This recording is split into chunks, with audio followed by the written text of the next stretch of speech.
Hola, ¿qué tal? ¿Cómo están? Bienvenidas y bienvenidos. Yo soy Abdelaz Zúñiga y soy una persona promotora cultural comunitaria de la Ciudad de México.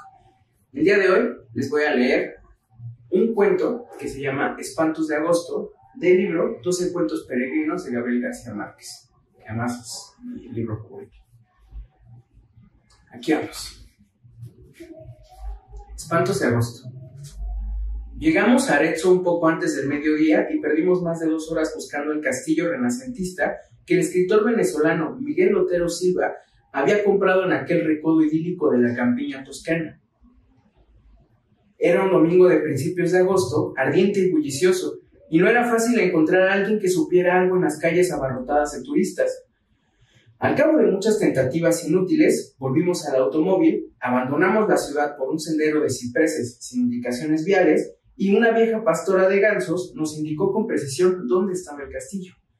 Antes de despedirse nos preguntó si pensábamos dormir allí, y le contestamos, como lo teníamos previsto, que solo íbamos a almorzar. Menos mal, dijo ella, porque en esa casa espantan. Mi esposa y yo, que no creemos en aparecidos del mediodía, nos burlamos de su credulidad. Pero nuestros 2 hijos, de 9 y 7 años, se pusieron dichosos con la idea de conocer un fantasma de cuerpo presente. Miguel Otero Silva, que además de buen escritor era un anfitrión espléndido y un comedor refinado, nos esperaba con un almuerzo de nunca olvidar. Como se nos había hecho tarde, no tuvimos tiempo de conocer el interior del castillo antes de sentarnos a la mesa, pero su aspecto desde fuera no tenía nada de pavoroso, y cualquier inquietud se disipaba con la visión completa de la ciudad desde la terraza florida donde estábamos almorzando. Era difícil creer que en aquella colina de casas encaramadas, donde apenas cabían 90,000 personas, hubieran nacido tantos hombres de genio perdurable. Sin embargo, Miguel Otero Silva nos dijo con su humor caribe que ninguno de tantos era el más insigne de Arezzo. El más grande, sentenció, fue Ludovico. Así, sin apellidos, Ludovico. El gran señor de las artes y de la guerra, que había construido aquel castillo de su desgracia y de quien Miguel nos habló durante todo el almuerzo.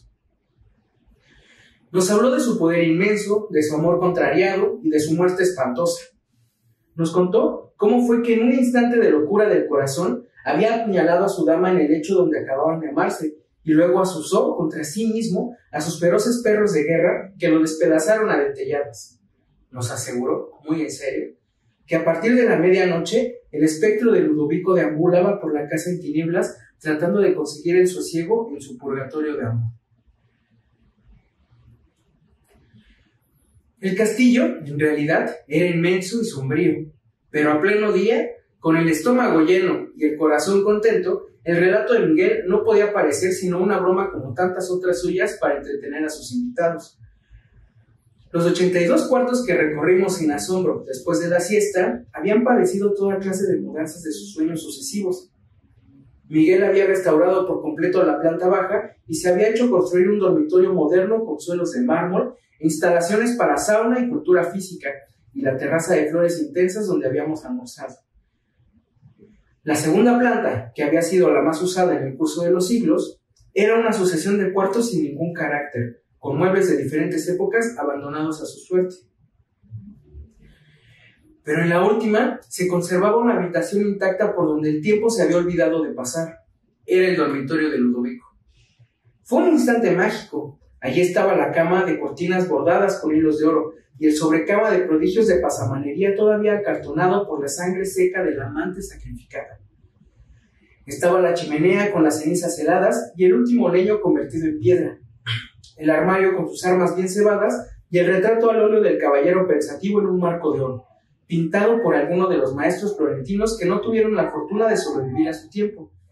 Sin embargo, lo que más me impresionó fue el olor de fresas recientes que permanecía estancado sin explicación posible en el ámbito del dormitorio.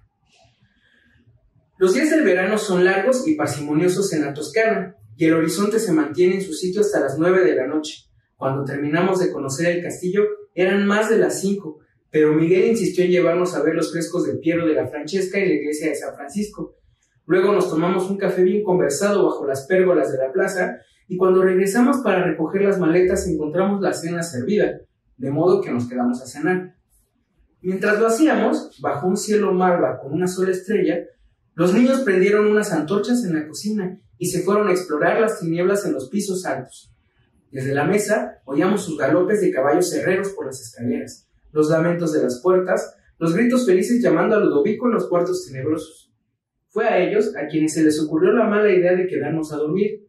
Miguel Otero Silva los apoyó encantado y nosotros no tuvimos el valor civil de decirles que no. Al contrario de lo que yo temía, dormimos muy bien, mi esposa y yo en un dormitorio de la planta baja y mis hijos en el cuarto contiguo.